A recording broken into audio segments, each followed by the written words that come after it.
Bhiwandi news से जुड़े रहने के लिए चैनल को सब्सक्राइब करिए और बेल आइकन।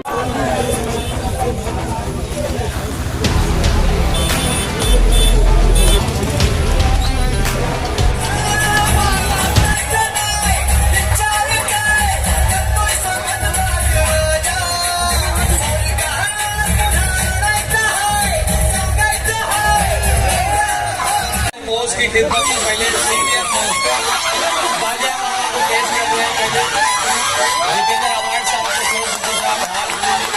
उसके बाद हमारे इंडिया अलायंस के उम्मीदवार सुरेश महात्रे उर्फ बाल्या मामा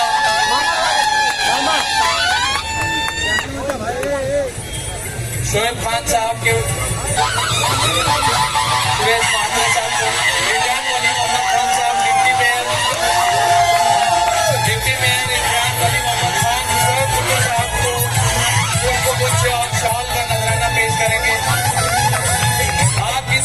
बड़ी कम लग रही है मुझको आज।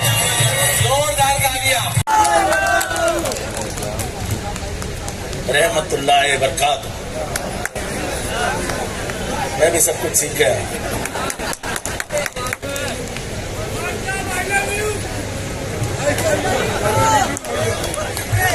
I love Bhiwandi. मैं तेरे को अकेले तो नहीं बोलूंगा। आज मेरे मित्र और भिवंडी लोकसभा सीट के लिए इंडिया अलायंस के उम्मीदवार बाया मामा के लिए मैं यहाँ आया हूं। मैं आया हूं भिवंडी शहर के लिए,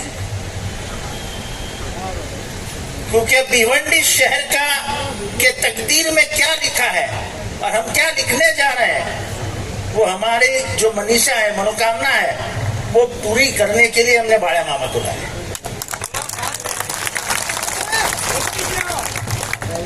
क्योंकि 2014 के बाद भिवंडी को अनदेखा कर दिया। मुझे नहीं पता लोग इतना भी गणित में चुक सकते हैं। कितना करोड़ का काम लाया बोलते हैं।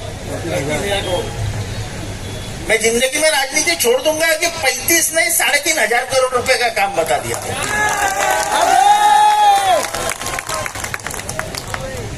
हाँ, पैसा लाया। पहले मामा को मालूम है किधर किधर से पैसा लाया। ये अलीबाग कॉरिडोर से पैसा आया, वो ना मामा।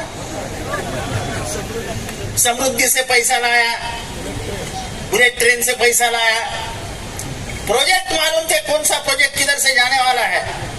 जमीन को 4 गुना भाव मिलने वाला है, उधर ये पहुंच जाते थे, बराबर पहुंच जाते थे। कितने झूठे कागजात बनाए, सब खोलेंगे अभी तो मौका मिलेगा ना बात करने का। अभी तो सब खोलेंगे। ये बाल्या मामा उम्मीदवार डिक्लेयर हो गया इंडिया अलायंस का। अब तभी तो ऑफिशियली भी अनाउंस नहीं हुआ था। ये पेपर वाले, ये इधर मस्ती करने वाले रहते ना, ये 2-4, इन्होंने नाम चला दिया, बाल्या मामा को टिकट मिल गया। बस पूरी प्रशासकीय यंत्रणा काम पे लग गई। 4 पोकलेन पहुंच गई इनके गोडाउन के ऊपर। एक बनाया कंक्रीट का रास्ता उखाड़ के फेंक दिया। ये क्या जुल्म है? तुमको कौन सा हक पहुंचता है किसी के पसीने से बने हुए धंधे को हाथ लगाने की? अगर हम पूछे तुमसे कि तुम्हारे गोडाउन क्या गुरुचरण पे नहीं बने हैं? क्या तुम्हारे गोडाउन हर कानून का दायरा पार करके बने हैं? तो फिर अगर इतना ही सच है तो बताओ मंत्री जी, अश्विनी जोशी की बदली क्यों की? क्योंकि अश्विनी जोशी ने पूरे 7/12 का तलाश करना शुरू कर दिया था। और इनके जितने दोस्त थे, त्रिवेदी, त्रिपाठी, शाह, सब इनके दोस्त तो ऐसे ही है ना, सब त्रिवेदी, त्रिपाठी, शाह, अग्रवाल, इनका कोई मात्रे ऐसा दोस्त नहीं रखते हो, छोटी मोटी हस्ती है सो दिस्ती नहीं करते हो। और खान सैयद ये तो भूल ही जाओ, वो तो दोस्त मंजूरी नहीं उनको।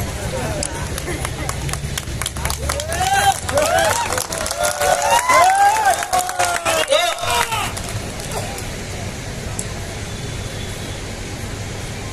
मैं अगर मंत्री रहता तो सबसे बड़ा कारोबार भिवंडी का क्या आज की तारीख में? लूम और गोडाउन। मैं ये कोशिश करता कि 10 साल में मेरा एक निशाना रहता कि जितना हो सके मैं गोडाउन को मदद करूंगा, जितना हो सके मैं लूम को मदद करूं। एक 5 पैसे की मदद की, 5 पैसे की। मैं आपसे पूछ रहा हूं, मुझे ऐसे गूंगे बहरे सुनने वाले अच्छे नहीं लगते। तेरा सामने से आवाज आता है ना तो वक्ता को भी मजा आती है बात करने। ऐसे बैठे गूंगे जैसे पैरालिसिस हुए ऐसे। अरे तुमसे पूछ रहा हूं, तुम्हारा दुख दर्द हमें और दर्द देगा, हम और जोर से उठ जाएंगे। ये देश में जो माहौल है, कल ही अमित शाह जी ने भाषण किया ना कि मुसलमानों के जितने आरक्षण है सब रद्द कर देंगे, मदरसे जितने बंद कर देंगे। अरे भाई इतना गुस्सा क्यों होते? अरे ये वतन पे जितना तुम्हारा हक है उतना सभी का हक है ना। ये किसी के बाप का हिंदुस्तान थोड़ी है। अरे सभी के खून ने इस जमीन को सींचा है, तो तुम क्या हमारी तकदीर की रेखा भी खींच लोगे क्या?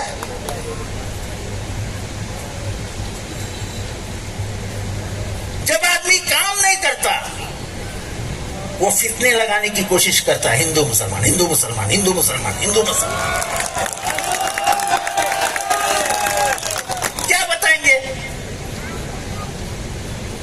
15 लाख तो अमित शाह ने बोल दिया कि मोदी साहब का वो जुमला था, तो भूल जाओ, वो तो भूलेगा। अभी उसका इंतजार मत करो, 15 लाख नहीं आने वाला है। अमित शाह जी ने बोल दिया कि वो झूठा था। अभी झूठा कौन बोला? कौन बोला? 15 लाख दूंगा कौन बोला? तो उन्होंने जब बोला झूठा था, तो झूठा कौन है? तो अमित शाह बोल रहे हैं, हम किधर बोल रहे हैं? मोदी जी झूठे हैं ऐसे हम तो नहीं बोल रहे हैं, ये तो अमित शाह बोल रहे हैं। 2 करोड़ रोजगार देंगे। इधर एक भी मायका लाल है क्या जो बोलेगा हमको रोजगार मिला हो? तो उठाओ हाथ। मिला? गैस के सिलेंडर का भाव कम हुआ? स्मृति ईरानी ने इसके ऊपर बात की, कहीं दिखाई दिया? ऐसा है पिछले 10 साल में पेट्रोल का भाव 63 से 103 हो गया। महंगाई 10 गुना बढ़ गई। दाल का भाव 3 गुना बढ़ गया। बराबर है? मेरी महिलाएं, मेरी बहनें बताएं, उनको क्यों यार ये किनारे कर दिए यार बहन लोगों को? उनको इधर जगह देनी चाहिए थी ना। ये गलत बात है। अगले बार जब भी तुम आओगे इधर बैठोगे, तुमको ऐसा मुझे देखना अच्छा नहीं लगता है।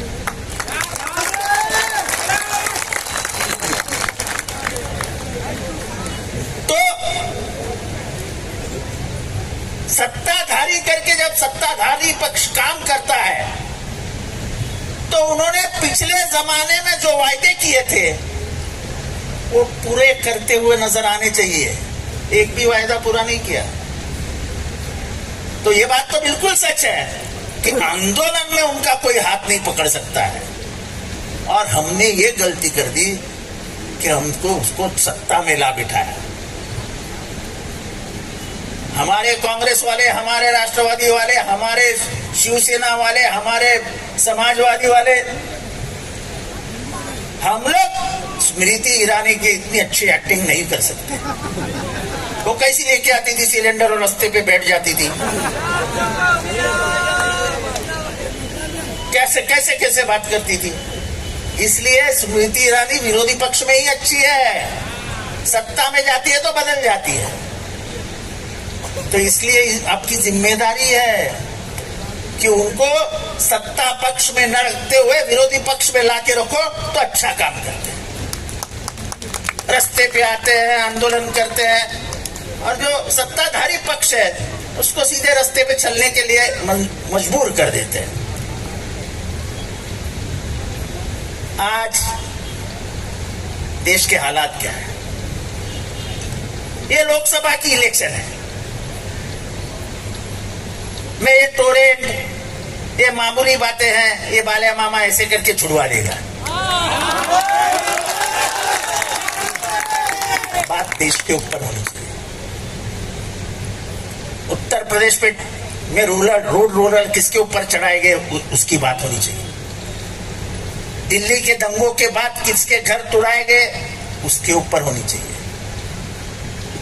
370 कलम हटाने के बाद कश्मीर में क्या हुआ उसके ऊपर होनी चाहिए। जिन चीजों पे तुमने 2014 का चुनाव लड़ा था वो चीजों का क्या हुआ उसके ऊपर होना चाहिए। ये मैं अंदर का रास्ता बनाऊंगा और मैं तुमको गांव सुधार के दूंगा, ये काम लोकसभा का नहीं है। ये तुमको मूर्ख बनाने की लाइन है। वो 10 साल वही करता आया। महानगर पालिका है ना, एक सेंट्रल मिनिस्टर फोन कर देता कि मैं 1000 करोड़ रुपया भेज रहा हूं, भिवंडी में जितने संडास है सब ठीक कर दो, हो जाता। आप तो उसके मिनिस्टर थे ना, आप तो वजीर थे, मंत्री थे, भेज देते। पर आपको तो शौक बड़े है ना।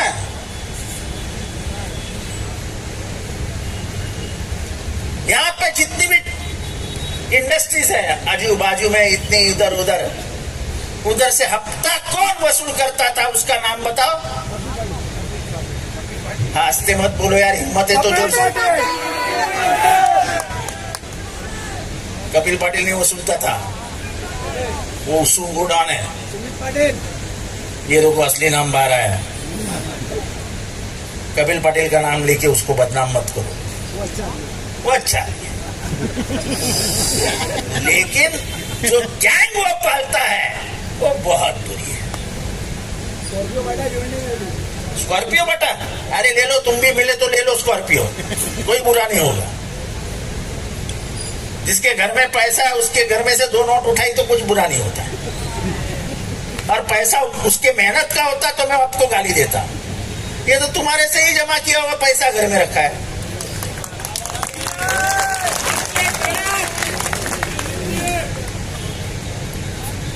हम ये जरूर कहेंगे कि हम भिवंडी को मुमरा बनाएंगे।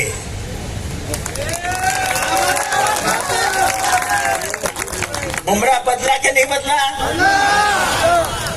रास्ते अच्छे हुए कि नहीं हुए? आज मोहम्मद अली की रोड के बाद सबसे बड़ा मार्केट अगर कहीं बैठता है तो इंशाल्लाह मुझे कॉलर ऊपर करके बोलने में आनंद होता है कि मुमरा का है। अमन शांति है, कोई भाई नहीं, कोई दादा नहीं, कोई वसूली नहीं, चुटपुट करते रहते, वो तो आदत है अपने लोगों की, कोई गलत बात नहीं। लेकिन जो मुमरा का बदनाम नाम था शान से पूरे भारत में लिया जाता है, यह खुशी है मुझे। एक बैंक नहीं थी 2009 में, आज 11 बैंक है, 11 बैंक। एक एटीएम मशीन नहीं था, आज 20 से 21 एटीएम मशीन है। और काम सिर्फ मुमरा में नहीं हुआ, कलवा में भी हुआ। हम बात जब सेक्युलरिज्म की करते हैं, मौजूदा हालात को देखते हुए आप तो सेक्युलरिज्म का नाम ही हटाने की कोशिश कर रहे हैं। आपने हटाया।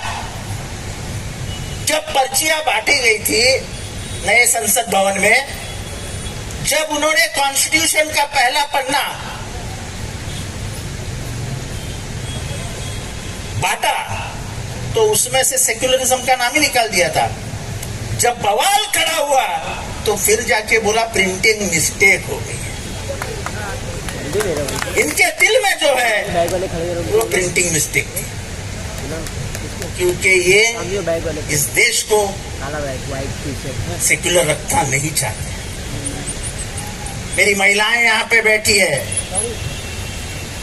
पूरे भिवंडी के महिलाओं को जाके बोलो, जिस तरीके का व्यवहार मेरे मणिपुर के बहनों से हुआ था, जब उसको नंगा रास्ते पे घुमाया था, उनके ऊपर अत्याचार रास्ते पे किए गए थे, जब महिला चिल्ला रही थी, ये तो छोड़ दो कि प्रेस वाले बता भी नहीं रहे थे।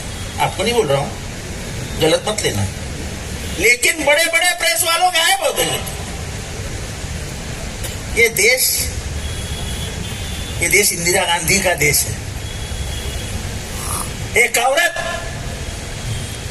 जिसने खुले सभा में अमेरिका को बोल दिया था कि किसी भी जुल्म और जबरदस्ती का सहन ना तो मैं करूंगी और मेरे लोग करेंगे। तुमको जितनी दादागिरी करना है कर लो, हम आपके सामने नहीं झुकेंगे। ये थी इंदिरा गांधी। हमें फक्र है कि वो औरत हमारी प्राइम मिनिस्टर थी, कोई पुरुष से कम नहीं थी। जब हम बाहर देश जाते हैं तो लोग पूछते हैं मणिपुर में क्या हुआ, क्या बोले हम उनको कि हमारे बहनों को नंगा कर दिया था, क्या बोले उनको कि हमारे बहन के ऊपर बलात्कार किया गया था। क्या दुनिया वाले पूछेंगे नहीं कि तुम लोग क्या अंधे थे? मुझे यह नहीं समझ में आता आज के रोज में कि भारत के आवाम को गुस्सा आना क्यों कम हो गया है। क्या हो गया है भारत के आवाम को? इतना अन्याय और अत्याचार बढ़ता हुआ देख रहा है। वो बेंगलोर में एक अकेली लड़की उतरी स्कूटर से, बिना पर्दा निशीन थी, उसके पास पहुंचे सब हमारे बजरंग दल के गुंडे। अरे साला, वो औरत को सलाम करना चाहिए, घबराई नहीं। और ये कौन सा तरीका है कि एक लड़की चल रही है और 100 गुंडे उसके पीछे चिल्ला रहे हैं? ये हिंदू संस्कृति नहीं है। हम हिंदू ऐसे नहीं है। जितना वो हिंदू है उससे ज्यादा मैं हिंदू हूं और किसी का सर्टिफिकेट लेने के लिए मोहताज नहीं।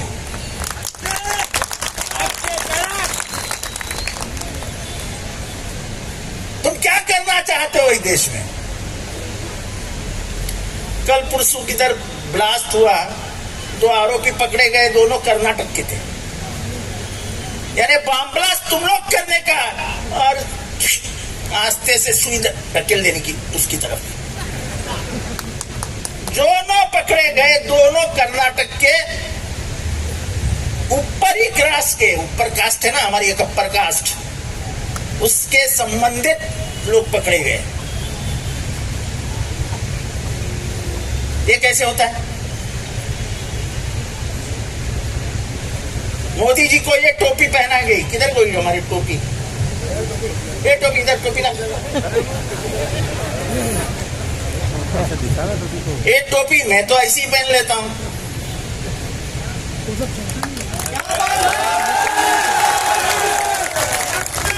इससे क्या होता है? इससे किसी का धर्म भ्रष्ट होता है? इससे किसी का धर्म भ्रष्ट होता है क्या? लेकिन दुनिया को दिखाने के लिए जब ये टोपी पहनाने गए तो उन्होंने कहा नहीं, मैं ये टोपी नहीं पहन सकता। जब उनको इंटरव्यू में पूछा गया कि इतने मुसलमान मारे गए, आपको दुख हुआ कि नहीं हुआ? बोले गाड़ी के नीचे कुत्ते आते हैं और मर जाते हैं तो दुख तो होता ही है। तो इंसान को कुत्ता कहने का कौन सा तरीका है? महंगाई बढ़ रही है, बेरोजगारी बढ़ रही है। आपको इलेक्टोरल बॉन्ड्स के बारे में मालूमात है कि नहीं? हाथ उठा के बताओ, इलेक्टोरल बॉन्ड्स किसको मालूम है? सच बताओ, सच सच बताओ, किसको मालूम है? देखो अनजान कितने लोग हैं, देखो कैसे लड़ोगे बीजेपी से, कैसे लड़ोगे बीजेपी से जब तुम्हें मालूम ही नहीं कि देश दुनिया का सबसे बड़ा कांड कौन सा है? तो वो इलेक्टोरल बॉन्ड्स का कांड है। कैसा कांड है?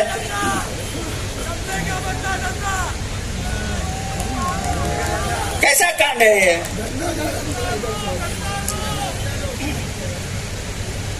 अभी ये एक बड़ी कंपनी के मालिक है, इनके गले में डाल दिया फंदा। देखो ऐसा फड़फड़ाने लगे ना, फिर वो छुड़ाने के लिए थोड़ी सी सेल कर देने की, फिर वो पूछेंगे अरे छोड़ दो ना भाई, तो बोलेंगे तेरा धंधा क्या है? तो वो ये बोलेंगे मैं रास्ता बनाता हूं। तो बोलेंगे ये ले तुझे 10,000 करोड़ रुपए का रास्ता देते हैं, ये भी खुश। तो ये बोलेंगे हाँ हाँ दे दो ना साहब, मैं आपको 1,000 करोड़ रुपए आप भी दे देता हूं। यानी एक तरफ चंदा दो, चंदा मिला धंधा लो, चंदा दो धंधा लो, चंदा दो धंधा लो। अरे देश बेचने का काम कर रहे थे। हमारे थाना में और तुम्हारे भिवंडी के नजदीक ब्रिज बना है, रास्ता बना है समृद्धि, उसमें कॉन्ट्रैक्टर है मेगा इंजीनियरिंग, उसको 14,000 और 15,000 का काम मिला। ये 15,000 का था, थाना का 14,465 करोड़ का था, ये 15,500 कुछ करोड़ का है। ये 2 काम मिले, उन्हें धंधा ले लिया और 1,000 करोड़ रुपए का चंदा दे दिया। ये तो ऑथोराइज्ड करप्शन हो गया।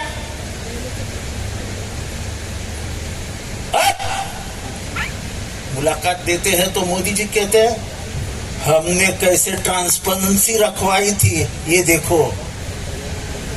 अभी लोगों को नहीं समझता है कि मोदी जी 30 अक्टूबर को जब तुम्हारा वकील कोर्ट में गया था पहली बार, तो तुमने इंग्लिश में यह कहा था कि if the country talks about electoral bonds and they are opened, it will create commotion in the country. Commotion का मतलब क्या है? हाहाकार, यानी बेदिली मच जाएगी। अगर हम इलेक्टोरल बॉन्ड्स की मालूमात खोल देते हैं तो बेदिली मच जाएंगी। क्या बेदिली मच जाएंगी? आप लोगों से क्यों छुपाना चाहते थे? अब जब आप कह रहे हो कि हमने ही वो ट्रांसपेरेंसी करवाई, तो फिर आप छुपाना क्यों चाहते थे? फिर उस दिन पहले बार उन्होंने 15 दिन की तारीख मांग ली। जब 15 दिन हो गए तो दूसरी बार आए और कहा और 15 दिन चाहिए। सुप्रीम कोर्ट ने सख्त कहा 24 घंटा देते हैं, कोई बड़े कागजात नहीं है, लाके पेश करो। फिर उसको और आगे लेके जाने के लिए एसबीआई ने हरीश साल्वे को वकील किया, जो इंग्लैंड में बैठता है। हरीश साल्वे की फी कितनी है ये आरटीआई में डाला तो एसबीआई बताने को तैयार नहीं। एसबीआई के बाप का पैसा नहीं है, हमारा पैसा एसबीआई में है। एसबीआई में जो भी पैसा है वो इस देश का पैसा है, तो किसी के बाप जादाओं की मालमत्ता नहीं है। हरीश साल्वे एक दिन का 1 करोड़ रुपया लेता है, 1 करोड़। उसने भी जोर जोर से चिल्लाना शुरू किया तो सुप्रीम कोर्ट के मुख्य न्यायाधीश ने कहा भाई तुम रास्ते पे नहीं खड़े हो और रास्ते के चौक सभा में नहीं बात करो, जरा रास्ते से बात करो। और फिर कहा कि 24 घंटे के अंदर पूरा हिसाब लाके सुप्रीम कोर्ट में दो। उसका किसने किसको दिया, किसने किसका लिया, ये सब मालूमात इस देश को मालूम होनी चाहिए। इसलिए आज हमें पता चला कि क्या हो रहा है देश में। कोविड में सबको मालूम है एक इंजेक्शन बहुत फेमस था, उसका नाम था रेमडेसिविर। मालूम है, जानते हो रेमडेसिविर का नाम जानते हो? कि इधर वो गांवठी अध्यक्ष औषधि चलता था, मालेगांव का औषध चलता था। रेमडेसिविर इतना चलने वाली दवाई थी क्या पूछो मत।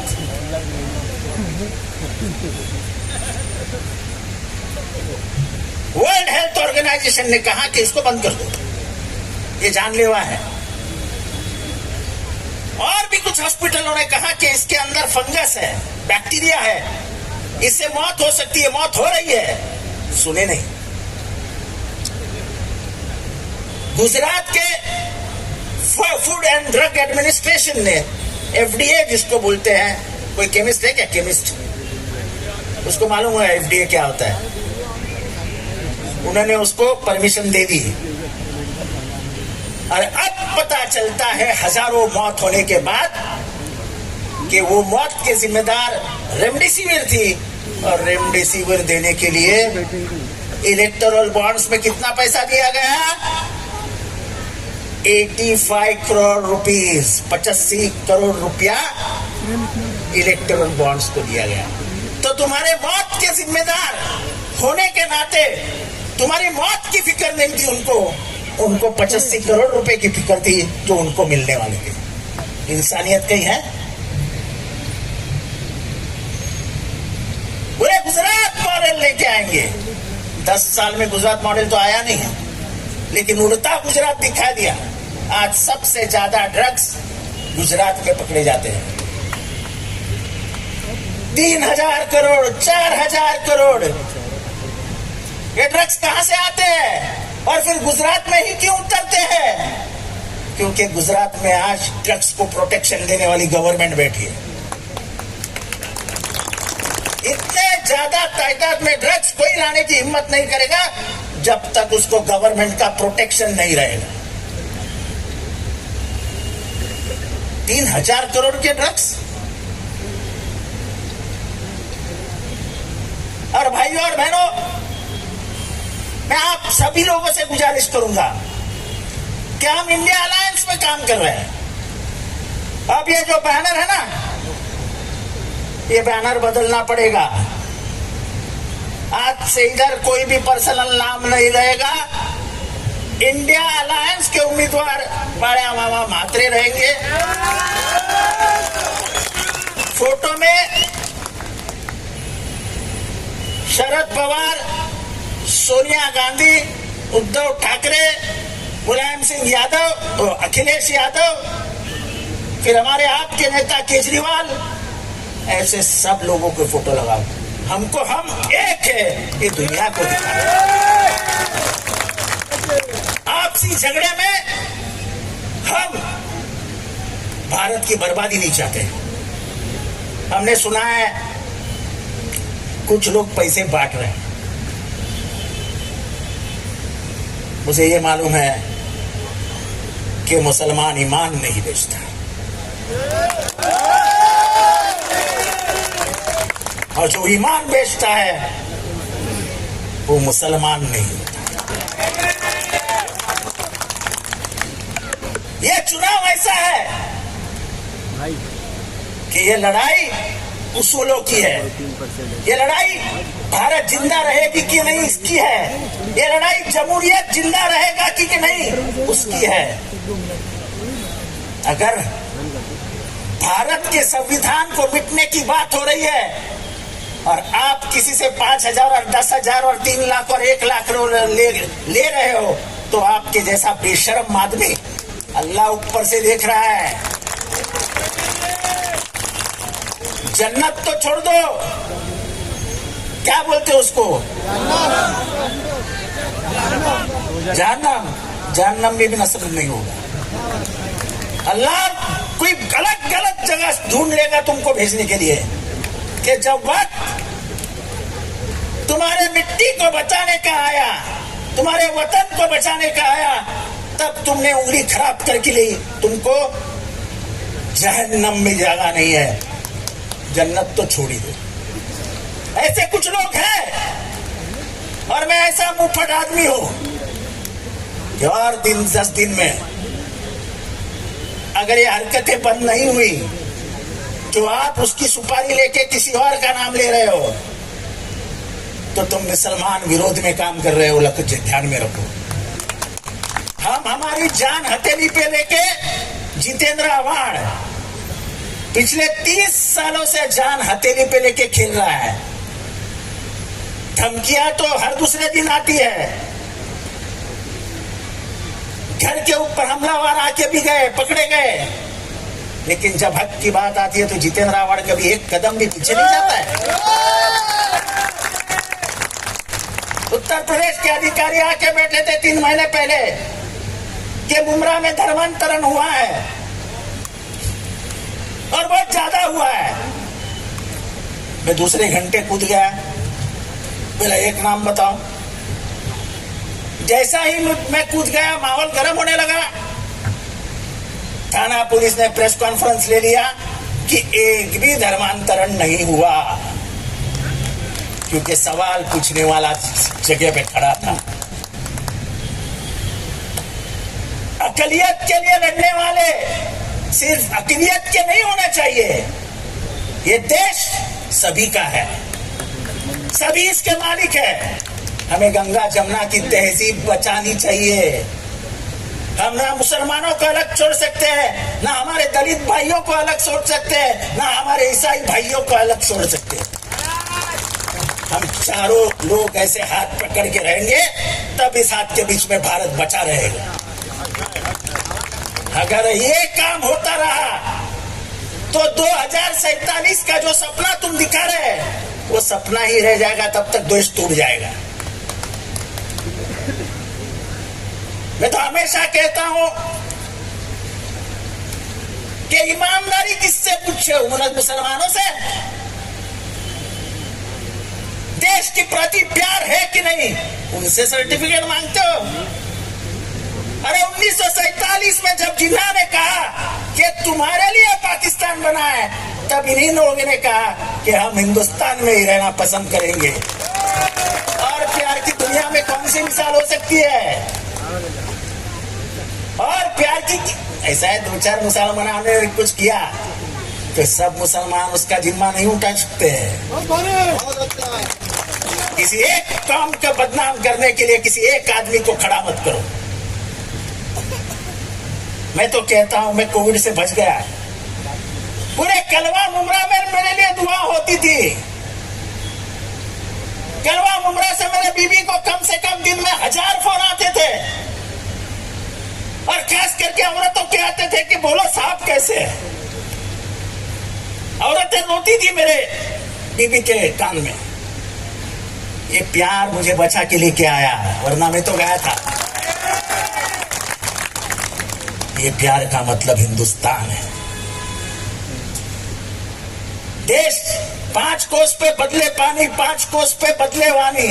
यहाँ पानी पियोगे गोदावरी का, पानी पियोगे जमुना का, पानी पियोगे गंगा का, तो आपको अलग जायका नजर आएगा, बदल जाता है। हमारी हिंदी और तुम्हारी हिंदी बदली हुई है कि नहीं? हमारी हिंदी पे लोग हंसते हैं, ये क्या हिंदी बात करता है यार, पर हमारी हिंदी है। तो यही है भारत, अनेकताओं में एकता, ये है इस देश की विशेषता। हम कपड़े में अलग रहेंगे, हम पैंट में अलग रहेंगे, हम भाषा में अलग रहेंगे, लेकिन हमारी खुद और हम जिस मिट्टी से प्यार करते हैं वो एक ही है, और वो मेरे भारत की मिट्टी है। अगर इस भारत के मिट्टी को दाग लगाने की कोई कोशिश कर रहा है तो मुझे हाथ उठा के बताओ कि तुम उसके खिलाफ लड़ोगे कि नहीं लड़ोगे। इसे हाथ उठा के मत बताओ।